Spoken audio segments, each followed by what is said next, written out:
कि प्रेमी आशिक यारा। अक्षरा जी एगो बात हमारे सुन के जाइए कि प्रेमी आशिक यारा, अरे चाहे पागल कही है बाकिर पगली रे एह पागल से लागल रही है बाकिर पगली रे एह पगला से लागल रही है। लेकिन अब हम कहतनी कि याद पर जहिया कुआर रहलू मतरू से पहले हमार रहलू याद पर जहिया कुआर रहलू राजा जी से पहले हमार रहलू सुनाए हमर लम्हा छोड़ी दो अब चका बजे पे खबर हो जाई कहियो मदा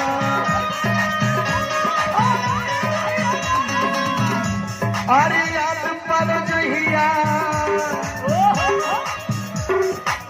मन पर जहिया कुआर रहलू राजा जी से पहले हमार रहलू याद पर जहिया कुआर रहलू राजा जी से पहले हमार रहलू। अच्छा एक बात बताई, गाना अगर ऐसा रही तो कैसे लागे बताई ना कि याद पर जहिया हाँ हाँ कुमार रहला आ रानी जी से पहले हमार रहला।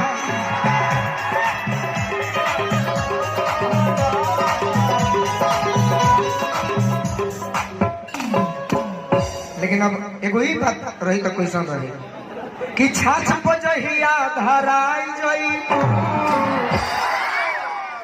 देखिए गीत गाओ कि छाछ पर जहिया धरा जइबू आराम करिए बेटा फल पा जइबू धराई जइबू आराम करिए बेटा फल पा जइबू।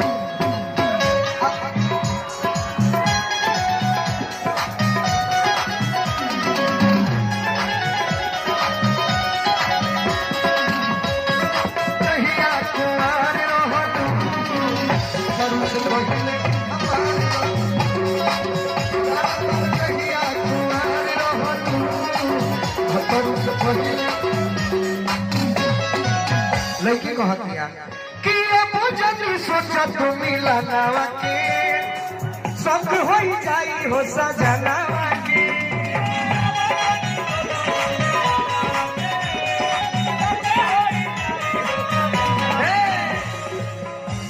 लड़की को हथरी कि अब जल्दी सोचो तू मिलना के।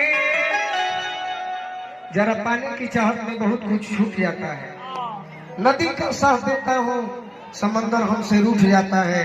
अक्षरा जी सही बात है कि मोहब्बत लिखने पढ़ने में बहुत ही आसान दिखती है, मोहब्बत को निभाने में पसीना छूट जाता है।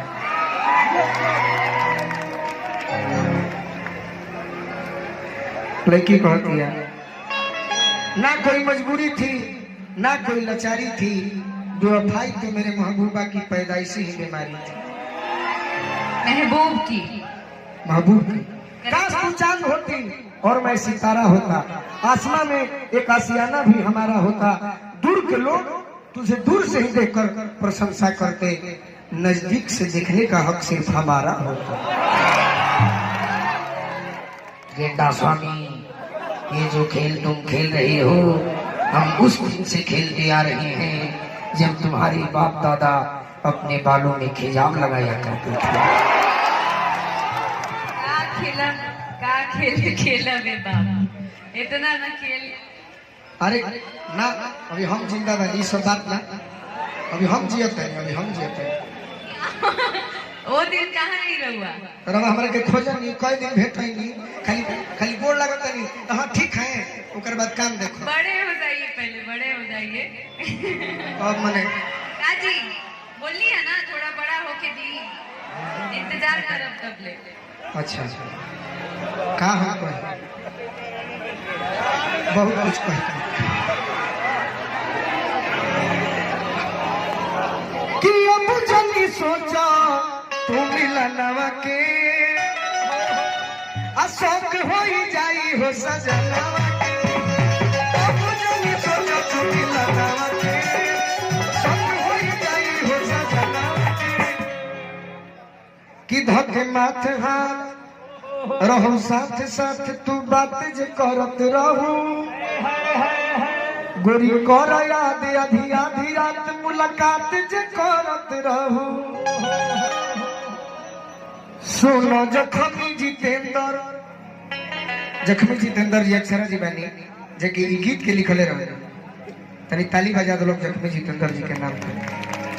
हाँ अरुण चाचा के जब भी कोनो रैली होला तो ये गीत लिखले रहे कि कोई नीतीश जी जवन आगे आई झेलबा तो मोदी के गोदी में कोई दिन खेलबा मोदी के गोदी में कोई दिन खेलबा पहिला नीतीश जी जवन आगे आई झेलबा पहिला नीतीश जी जवन आगे आई झेलबा मोदी के गोदी में कोई दिन खेलबा मोदी के गोदी में कोई दिन खेलबा